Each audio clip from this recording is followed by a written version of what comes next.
Well, welcome to Durbania. I'm Durbin, and as you can tell, we're doing this as a slightly different format today. This is actually a Zoom call that I'm on with my good friend Rachel Wagner over at Rachel's Reviews. How are you doing, Rachel? Hi, I'm doing well. It's been a crazy time, but I'm hanging in there. This is actually the first Zoom call I've ever done on my channel, so Yes. Welcome to history on Welcome to Durbania. 2020. Yes. Very exciting. 2020. What an exciting year. Well, Rachel and I are doing this video because I have a brand new patron. His name is Brian, and he's giving at that level where he got to pick something for me to do in a theological analysis on. And what he wanted me to do was an analysis on the anime Kiki's Delivery Service. And he wanted me to dive into the idea of deeper friendship and joy in the film. And this film is all about those deep friendships and that deeper joy, even when you're going through a difficult time. And so I had to bring Rachel here because this is like her thing. So Rachel, tell us about your channel and what you do on your channel. Yeah, in fact, Durbin has been on my channel talking about Kiki's Delivery Service. We did a whole podcast on it. So we'll have to put that in the description, that link to that. But yes, I love particularly animation. And so I try to cover every animated film that comes out on my channel or on my blog, depending on what the situation is. But I love animation. I love podcasting. I do monthly podcasts with my friend Stanford on obscure animation and also on Talking Disney on the Disney Classics. And I also am the host of the Hallmarkies podcast. And so I love doing longer form videos / podcasts, and then also I do weekly family movie nights, shorter reviews every Monday. So I have a lot of fun, and I just did actually Kiki's Delivery Service for family movie night in November. So it's a movie that I really love, and so I'm excited to talk about it. And hence all the reasons why I just had to bring Rachel on, because as much as I could have good insight into a movie, this is Rachel's thing. And it's like, yeah, we got to hear Rachel's insight into this movie. So, oh, by the way, Rachel's also a patron of mine on Patreon. So we're doing this video for a brand new patron, and I'm doing it with one of my patrons. So Rachel, thank you so much for being a patron. I really appreciate that. Yeah. Awesome. Rachel, so why don't you go ahead and kick us off? So looking at this concept of deeper joy and friendship in this film, when you watch this movie, what thoughts come to your mind? Yeah. So one thing that's really cool about Kiki's Delivery Service is that it really is about a child becoming a woman. It's a coming of age story.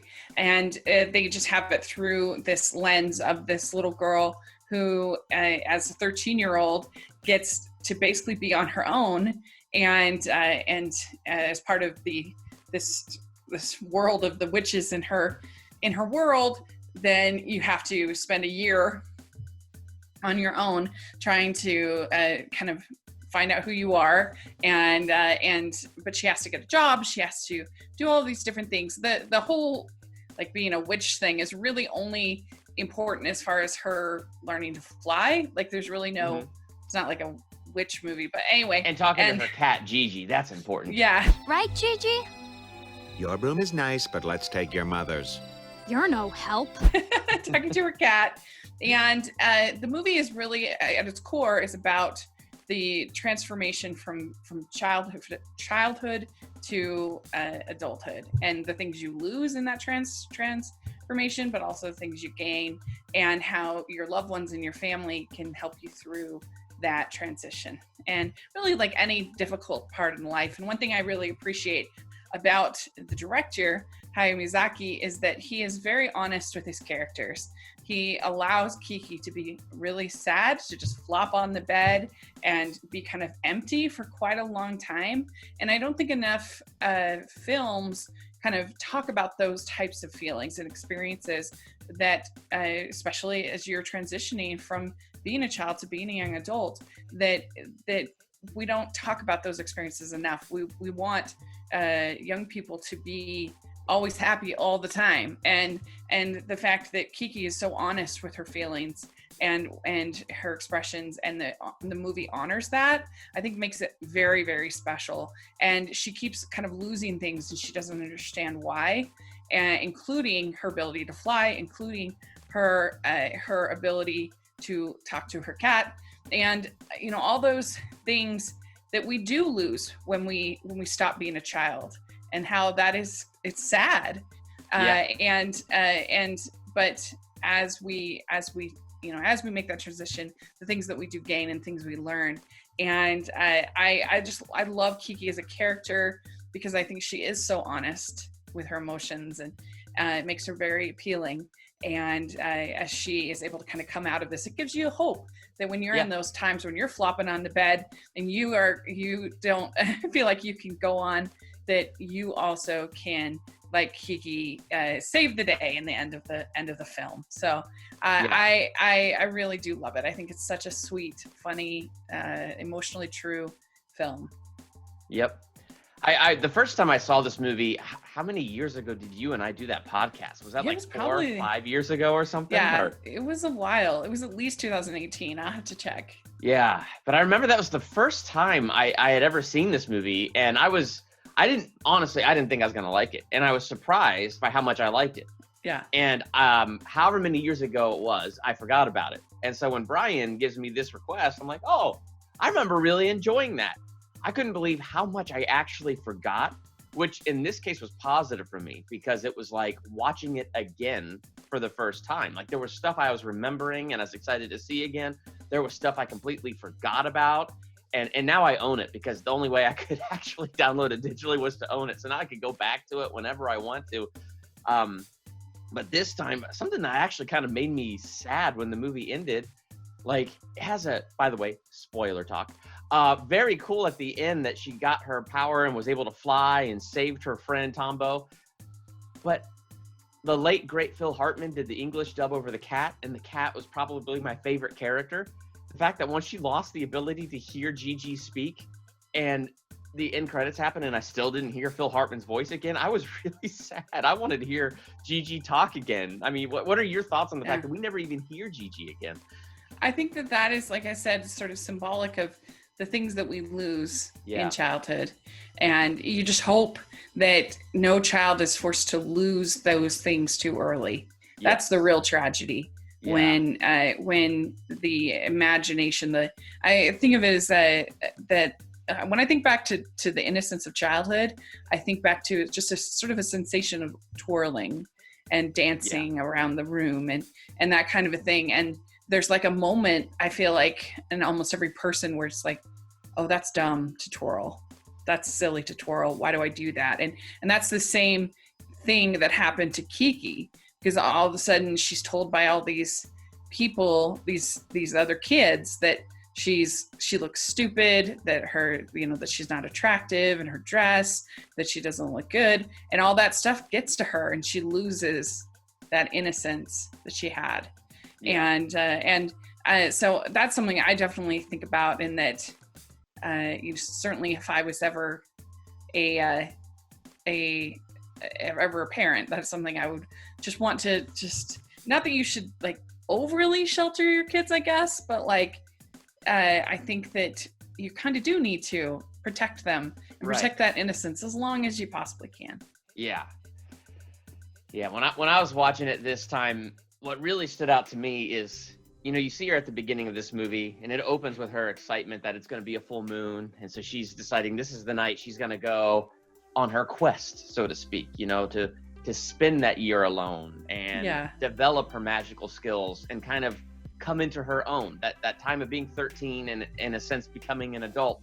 And I love the joy that she has. And one thing that I liked is, even though like you see her flop on the bed and you see her sad, you still get the sense that there's a foundation of joy underneath. She's not feeling happy. She's not feeling joyous. But somewhere under this sadness that she's feeling, there is kind of this foundation that was laid early on in her life, and it helped her through that difficult time. And I think that's like the importance of having that joy. Mm-hmm. But when you see her flying and she's talking to her cat Gigi, like, she doesn't even think about it. And she even says that on her date with Tombo, when she goes on that surprise date with him, that those type of things she hardly ever thinks about. Like, it's just something that she just does. She never thought, she knew it was in her, and she just knew she was connected. but she never thought about how she's connecting to it or how she's using it. It just happens. And what I think is so interesting about growing up is sometimes those things that were effortless when you're a kid and they're a joy to do when you're a kid, when you get older, and kind of like Kiki when she moves into this new environment. And like you said, when the other kids were kind of picking on her for her clothes and they were picking on her for other things. And so she started to become more self-conscious and self-aware of those things. Because it's just interesting, like she gets more and more into her head as it goes. Like she's thinking more and more about what she does, how she presents herself, what she looks like. And the more she gets into her head, the harder it gets for her to connect to what's inside and find that inspiration that just came so naturally and so naturally welled up. And one of the powerful scenes was, she always was a little averted to Tombo in the beginning, but you could tell she liked him. Mm-hmm. And when Tombo invited her to that party, and you could tell she wanted to go, even if she was rebelling against it a little bit, probably nervous to meet the other kids and the other girls, but she wanted to go to this party with Tombo.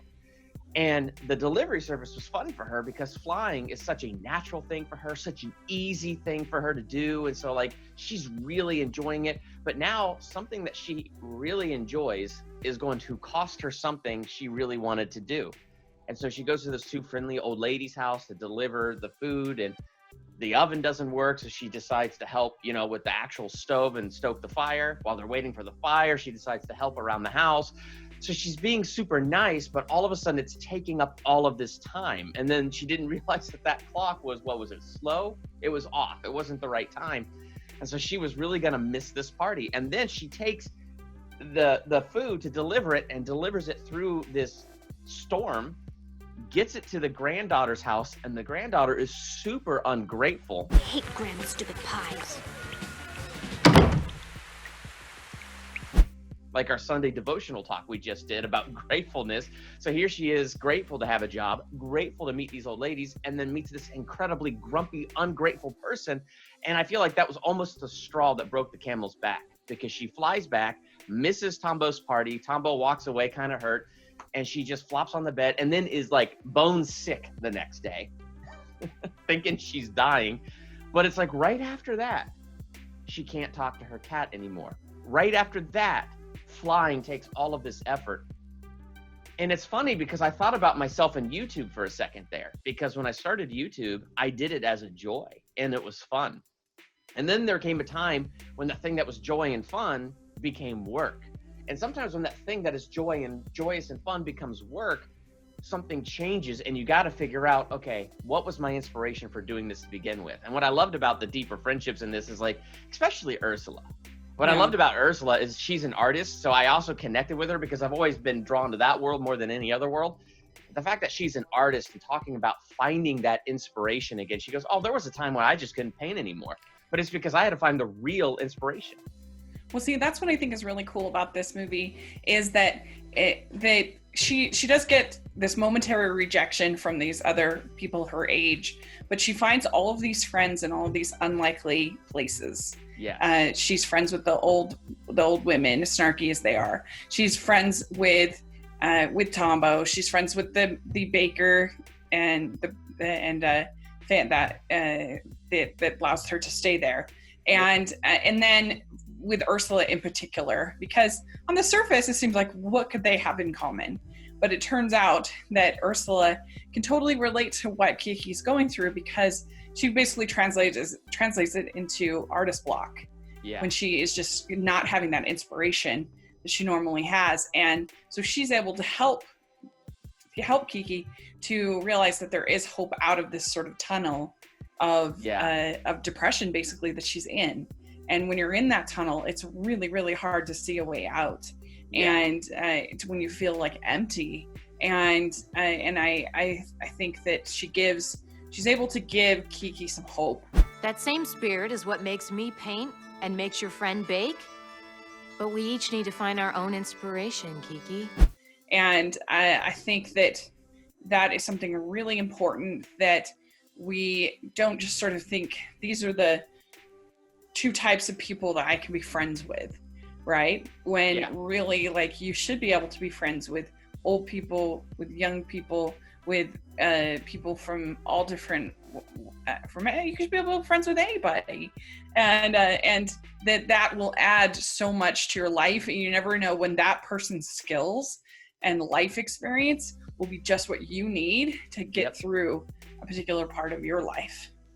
I guess I never gave much thought to why I wanted to do this. I got so caught up in all the training and stuff. Maybe I have to find my own inspiration. It's funny because, so relating this, like, even to my faith, like, I remember, living at home. I lived in Ohio, grew up there, and moved out when I was 24. And the first time I moved, I didn't just, like, move somewhere down the street. I moved across the country to California, where I now live. And, the funny thing about that is you have this time when you're living at home. And this was my experience.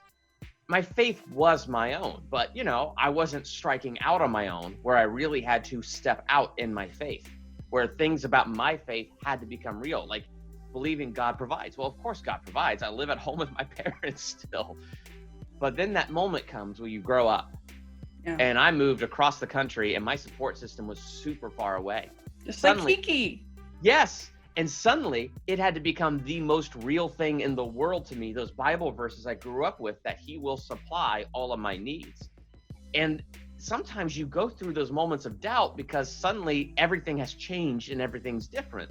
And you can either let that doubt eat you up and consume you and lose your faith, or that doubt could be something that ends up growing your faith. Yeah.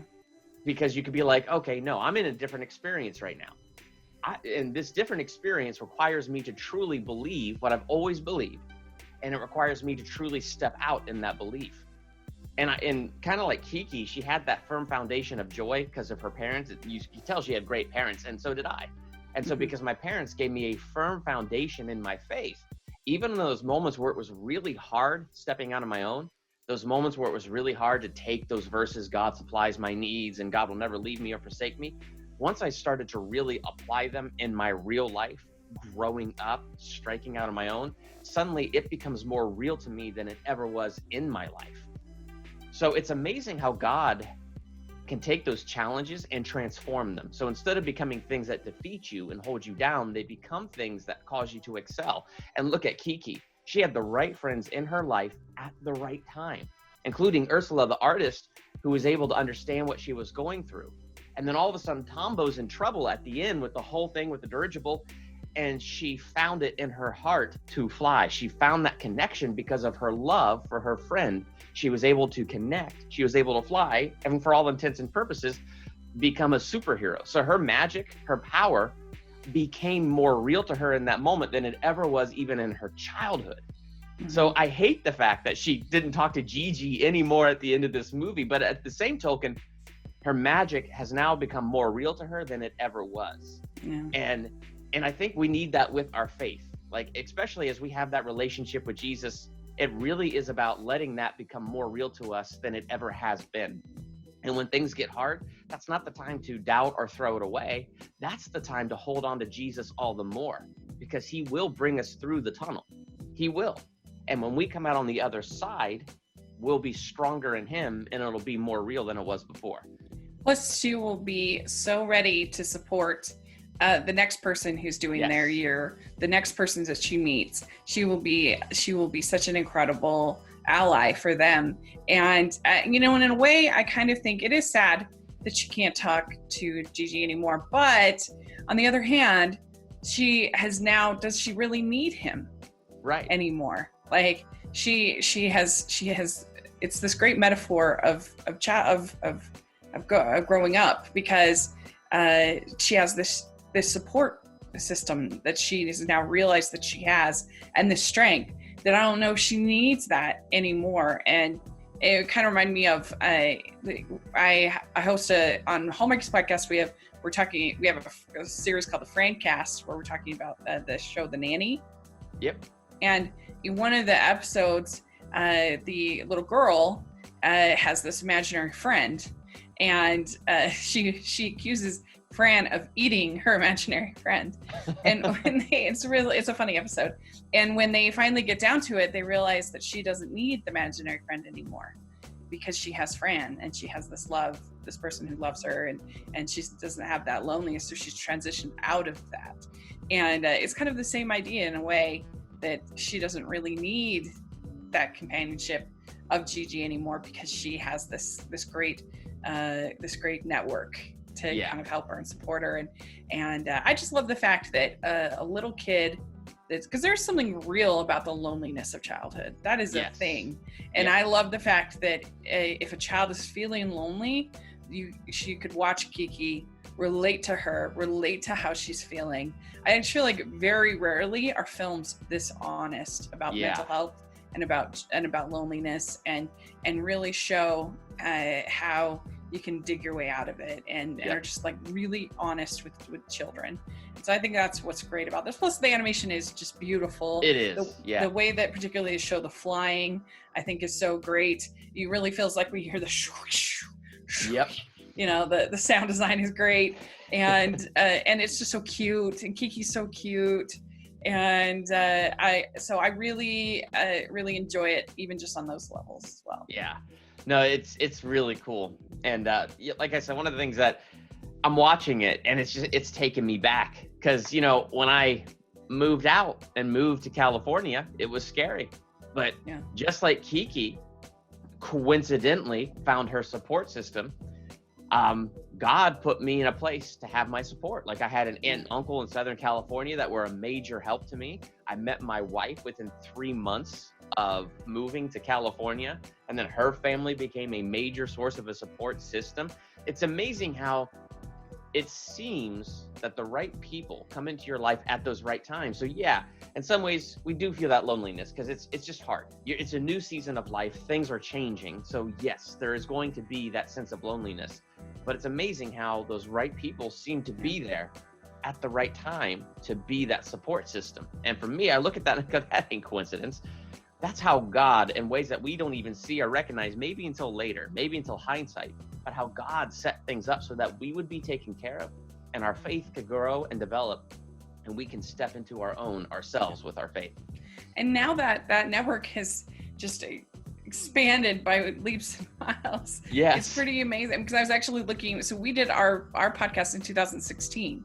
So, and we were friends before that. So you just think, that's right. A long time to be friends with somebody. And, you know, it's like that you think just until it was almost all like leading up till we did these Sunday devotionals almost like every week. And that it's just amazing how the Lord works in helping us all support each other. Yes. Yeah, because like I was saying earlier about the YouTube thing, you know, I started off and it was joy, and then it becomes work and it gets hard. But you know what's awesome is when it gets hard, it's like, I had you guys. I had you, I had Sean Chandler, I had Cody Leach and Tyler Tompkins and Matthew V. Haynes, and oh my gosh, there's too many names to name. But it's really cool, the network. And so I think that, you know, like, we have to acknowledge what Kiki went through, and it was real. And, you know, we're just going to go through that. Like, sadness and those hard times, they happen and they come. But I think the other thing that Kiki shows us is we also need to be aware of the system that God has placed around us, and know that there is hope at the end of that tunnel, and we're not going through it alone. Yeah, very good. I agree. Yep. Awesome. Yep. Well, Rachel, one more time, where can we find you to hear all of these great podcasts and all these wonderful things that you do? Yes, you can find me at Rachel's Reviews all over social media and on iTunes and YouTube. And also, I'm at the Hallmarkies podcast. So check that out. Awesome. And obviously, you can find me, Durbin, right here on Durbania. And so lots of great videos like this. I want to say another huge thank you to Byron. I am so good at this. Brian. Thank you, Brian, for being a new supporter on Patreon, and thank you so much for requesting this. And thank you, Rachel, for being a patron on Patreon. This has been a truly Patreon-type video. That's very exciting. So thank you so much. Everybody support awesome. Support your local Rachel. YouTubers. Yes, support your YouTubers, especially during this time of quarantine. Yes, please. Support your YouTubers that you go to those times you're like, what do they got that I can binge today? So definitely support your people. So thank you so much, Rachel, for coming on and joining us. Head over to Rachel's Reviews and subscribe to her channel right now, and subscribe to all of her podcasts. She does such a wonderful job with the Hallmarkies podcast, the Fran podcast. So make sure to show her love and support and hit the subscribe button on all of those things. And hit that subscribe button here on Durbania. And what did you think of Kiki's delivery service? Have you seen it? And now that you've heard us talk, and if you haven't seen it, is it something you're going to check out? Let's talk about that in the comments below. And yes, watch it. It's really good. Yes, thank you so much. So thank you, Rachel, for joining me. And I'm Durbin. Thanks for checking out Durbania.